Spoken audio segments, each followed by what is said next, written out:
Let us go to John, San Francisco, California, the great KSFO. How are you, sir? Good, sir. The reason I was calling is about high-cap magazines. I'm a former SWAT officer, and the last shooting I was involved in, there was 3 SWAT officers and 3 other officers, all highly trained. That guy, and over 60 rounds fired, and at the end, 2 officers were wounded, and the bad guy was dead. But only 2 rounds hit the bad guy out of 60. So you need more than 10 to get the job done sometimes. And tell everybody why, because it's not like the guy's standing there spread eagle and saying, shoot me, shoot me. Well, the first round fired hit the one officer in the hand and neck. So it threw off his aim a little bit as he's trying to shoot the bad guy. Yeah, I guess so. It's still. Yeah. And the second round fired hit an officer in the chest, and it threw his aim off. And he happened to have a canine, which he let go, but then started chewing on me, which threw my aim off. Mm-hmm. And so Murphy's Law comes into effect, and you need the extra rounds. If they look at studies, they'd probably see that it takes several thousand rounds, even in combat, to hit the bad guys. Boy, I'm glad you call that as put brilliantly. Murphy's Law, yes, it kicks in at exactly the wrong time, doesn't it, officer? Well, I'm retired, but yes, it does. And that's all right. I still call you officer. Well, thank you for everything you do. All right, well, don't go yet. So you guys fired 60 rounds, and the guy was hit twice, ultimately. He was hit twice by us, and 1 self-inflicted. And you guys are trained all the time. Yes, I used to fire about 500 rounds a week doing combat shooting. We had over 40 years of SWAT experience by the 3 SWAT officers. We were all veterans, and other beat officers were highly trained. And are you a private citizen now? I do similar work for the federal government now, which is a whole other story. Okay, but if you're a private citizen out there, would you recommend that a private citizen arm him or herself just in case? Because you call the cops, it's going to take a little while, isn't it? Well, I had another incident where I had people show up at my farm, and I was watching them through binoculars. There was about a half dozen kids shooting, and I called the sheriff's department, and it took them 2 hours to get there. Mm-hmm. You just never know. I used to live out in the country, and they were long gone by the time they got there, and the next week I wake up at about 3 o'clock in the morning, and now they're shooting towards my house, and I grabbed a stack of high-capacity mags when I went out to engage them. Mm-hmm. Bad stuff happens, and you're usually outnumbered when it happens. And that's the point, because you're reacting.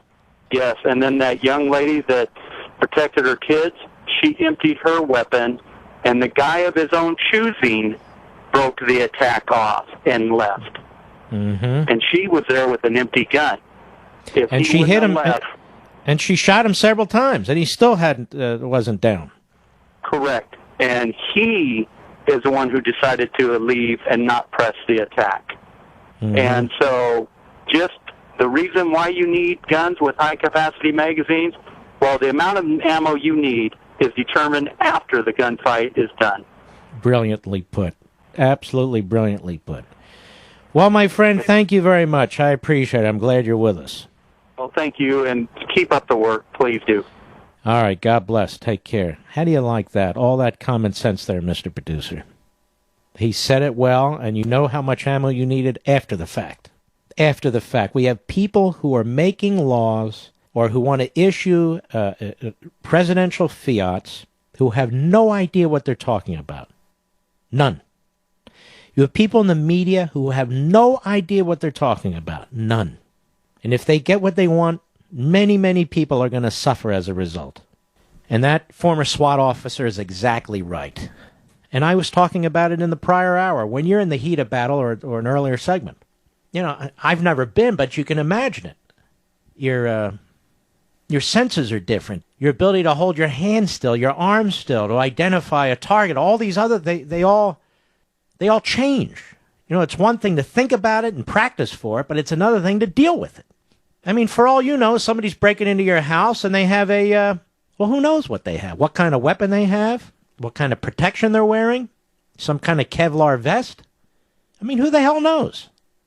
Oops, I ran out of bullets. I mean, because Andrew Cuomo said I don't need more than 10. I mean, what am I going to do? Shoot a deer with 10 bullets? Well, he must be right. Pathetic. Absolutely pathetic. And then these are the people who are said to care about their fellow human beings and so forth. I want you to remember this. The same people who are weak on criminals when it comes to sentencing, weak on criminals when it comes to the appointment and confirmation of judges, are weak on self-defense when it comes to the Second Amendment and your ability to own weapons and use weapons. They're weak across the board. It's the same person, the same psychology, the same ideology. So that's why they seek to exploit something like Newtown. We can't have that. No, we can't. But we do. And these rules and laws aren't going to have any effect on them whatsoever. And when they don't, you know what the answer is going to be? Confiscation. And that's when things get ugly. Because they don't have the lawful right to confiscate weapons, period. Weapons that are legally held. So the other thing I notice is, isn't it amazing that these politicians from towns like New York and Chicago, towns I love, but notice they're the ones that want to set national policy for people who live in Wyoming and Montana and Idaho and parts of Texas and parts of California. In other words, they want to project and impose their will on people who may need many weapons with many bullets that shoot very fast and live a completely different lifestyle up in Alaska or wherever. It's a big, diverse nation. Nothing I say will matter to the drones. Nothing I say will matter to Obama, Biden, and all the rest. They're on a mission, folks. Today it's gun control. Yesterday it was healthcare control. Tomorrow it's industrial control through carbon dioxide. The day after that it's control and dumb down the citizenry by opening the border and conferring amnesty on people.